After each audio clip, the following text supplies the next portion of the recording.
warahmatullahi wabarakatuh. Namo Buddhaya, Om Swastiastu, Shalom, salam kebajikan, Rahayu. Kita berjumpa kembali dengan LSM Poskesra Forum Orientasi Kebijakan. Di sini kami mengucapkan selamat berjumpa kembali, dan para pendengar dan para pemerhati kami doakan yang saat ini yang melihat dan mendengarkan sehat walafiat, umur panjang, penuh rezeki. Oke, kami akan memberikan tema dalam hal ini temanya adalah 8 terpidana dalam kasus Eki dan Pina tanggal 27 Agustus tahun 2016 adalah korban hukum, tetapi tidak ada peri kemanusiaan. Ini kami mengatakan itu, kami percaya bahwa kami melaksanakan tugas bahwa Indonesia itu adalah negara yang terbentuk didasarkan Pancasila, Undang-Undang Dasar 45, KUHP, Kitab Undang-Undang Hukum Pidana, dan seterusnya. Jadi dalam mengambil suatu keputusan tindakan, kita jangan lewati itu Pancasila nomor 2 ya, peri kemanusiaan yang adil dan beradab. Kami mengamati dalam berita-berita itu seperti 8 terpidana, ada 8 yang keputusan hakim yang sudah ingkrah, mereka terhukum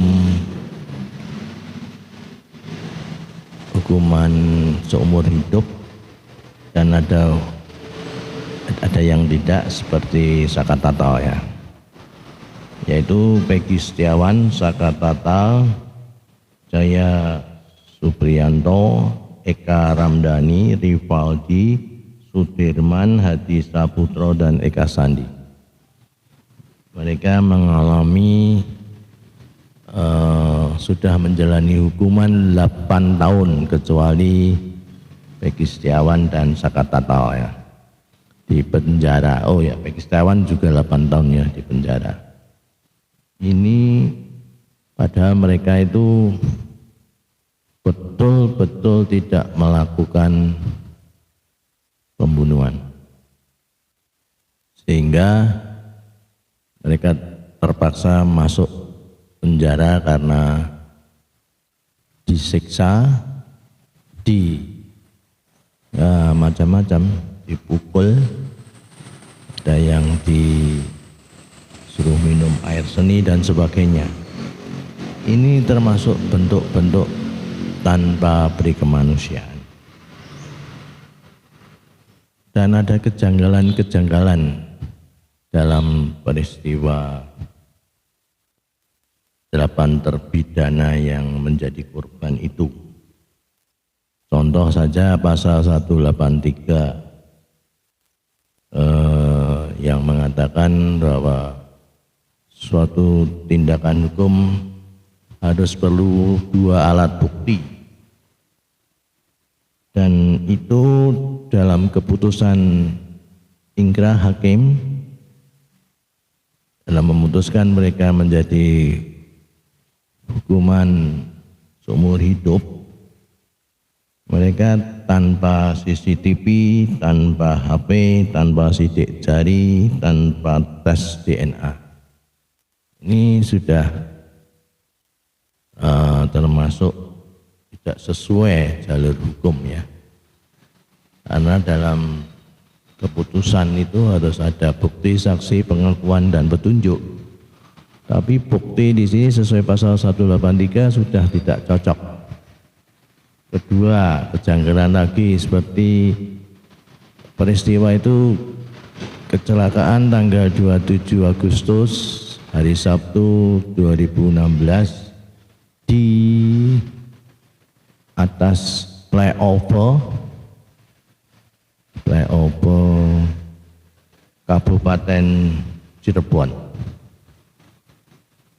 dan itu sudah diatasi oleh Polres Kabupaten ya Cirebon, dan itu suatu kecelakaan dan itu belum dicabut peristiwanya itu. Tapi tahu-tahu tanggal 27 sampai 31 diambil oleh Rudiana, Bapak Rudiana, terus dialihkan ke Reskrim. Dan melihat Bapak Rudiana sendiri adalah tanpa sprindik surat perintah pemeriksaan. Sebelumnya tidak punya wewenang untuk memeriksa. Itu harusnya Reskrim. Terus ada lagi kejanggalan lagi dalam saksi. Ini pengembangan saksi, ternyata Dede dan Rika Akbar mencabut sebagai saksi karena mereka merasa bersalah sebagai saksi palsu. Ini juga saksinya tidak valid. Dan saat kecelakaan yang ada di atas flyover di Kabupaten Cirebon itu disaksikan oleh Bapak Adi Riyadi, dia sebagai musafir dan berani disumpah itu adalah melihat kejadian kecelakaan itu. Dan ada kejanggalan lagi, ini pengembangan seperti Widi dan Mega, HP-nya jam 22.14 Widi dan Mega masih hubungan kontak dengan Vina. Ternyata tidak cocok dalam BAP. Vina meninggal sebelum jam 22, meninggal jam 21 berapa itu. Jadi itu ya juga kejanggalan ya. Jam 22.14 Widi masih bertelepon dengan Vina. Ini kan suatu kejanggalan. Kemudian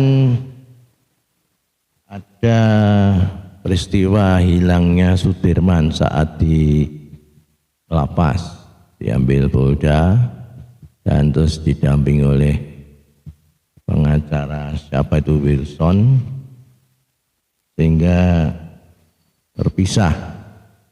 Dan itu maksudnya apa? Itu kan juga suatu kejanggalan, tidak perlu toh.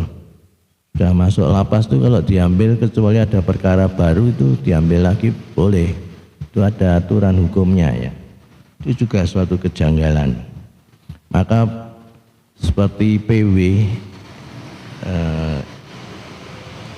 Police Watch Bapak Sugeng itu sampai ya marah.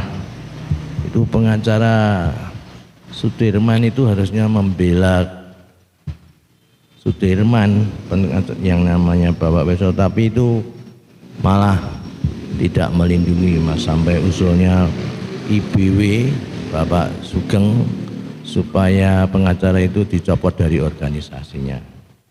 Itu contoh-contoh suatu hal yang tidak wajar ya dalam pengambilan hilangnya Sudirman. Maka ini suatu misteri sehingga tidak selesai 8 tahun lebih kasus ini dia tidak dirampung-rampungkan atau mungkin sulit.